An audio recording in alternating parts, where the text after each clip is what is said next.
Atlantic Economic Integration Plan. And for that too, we need to develop a common market, common standards. So this is indeed a very important agreement, and an agreement that also brings with it a Transatlantic Economic Council to be a permanent body with senior people on both sides of the Atlantic that will look at all those issues in a concrete manner, in which way we can make it move forward.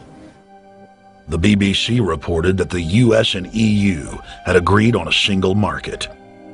By announcing a new economic community integration, they were simply repeating what had been done in America and the EU on a larger scale. The accord states that the two blocs will aggressively push regulatory convergence in more than 35 areas, from financial services, intellectual property, military, education, mergers and acquisitions. They also agreed to jointly push a global carbon tax. We recognize that we have a problem with greenhouse gases. We agree there is a global threat, it's a serious threat. We agree there is the need to establish a limit to greenhouse gases. We need to discuss the possible pricing of CO2.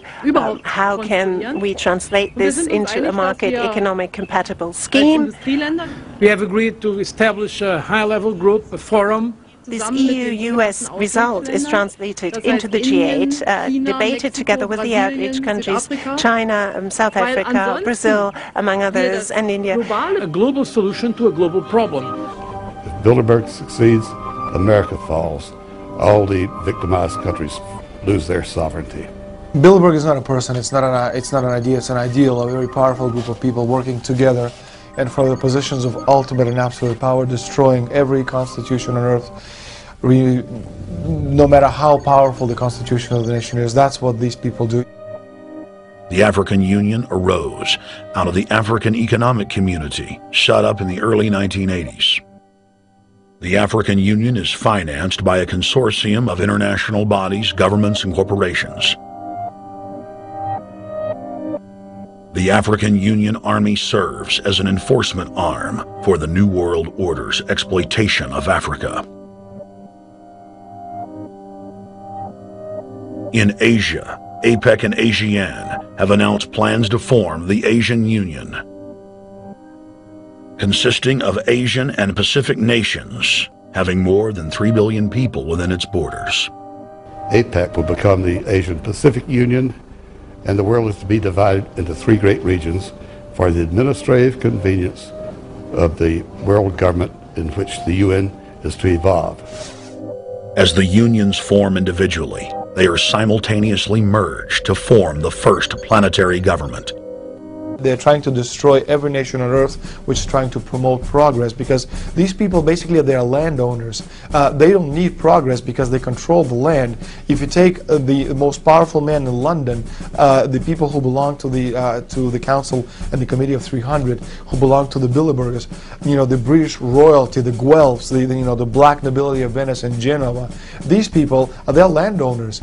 The New World Order is the Old World Order. I mean, it's just the names have changed, the appearances have changed, but the concept hasn't changed. The idea is still to bring the men back, kicking and screaming back to the Middle Ages, post-industrial age world order.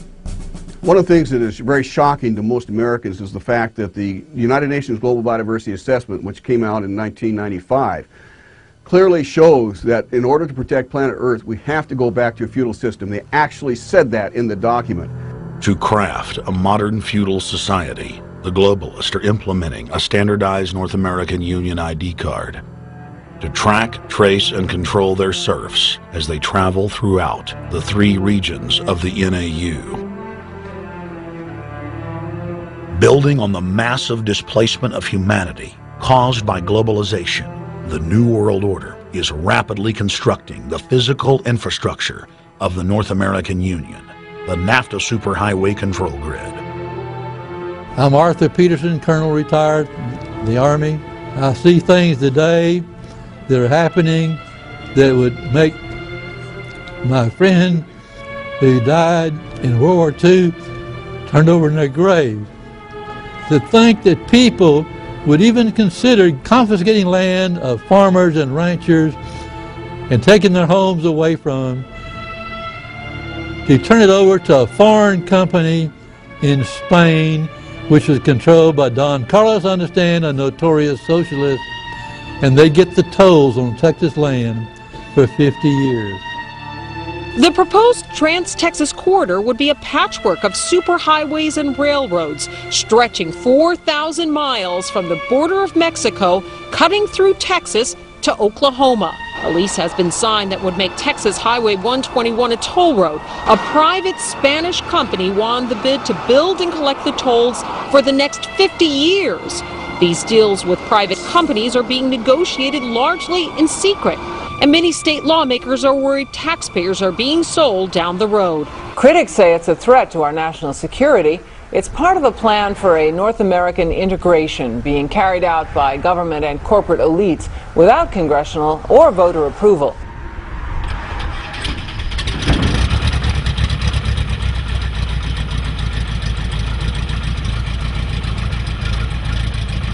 We took to the air over central Texas to get a bird's eye view of the Trans-Texas Corridor, which is under construction and will form the heart of the Trans-NAFTA superhighway system.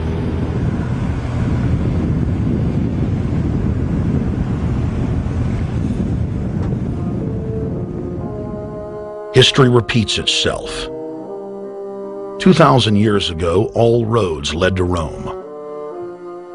Rome constructed and maintained more than 10,000 miles of roads throughout its empire. The roads were used to project Roman military power, to control commerce, and to bind the nations and peoples they ruled. Rome also demanded tribute. Roman subjects from Albion to Judea were forced to pay a tax to use the roads. The Romans would then use the tax to dominate their subjects.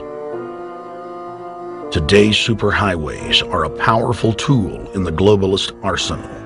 They are instrumental in tearing down national borders and merging nation-states into larger confederations.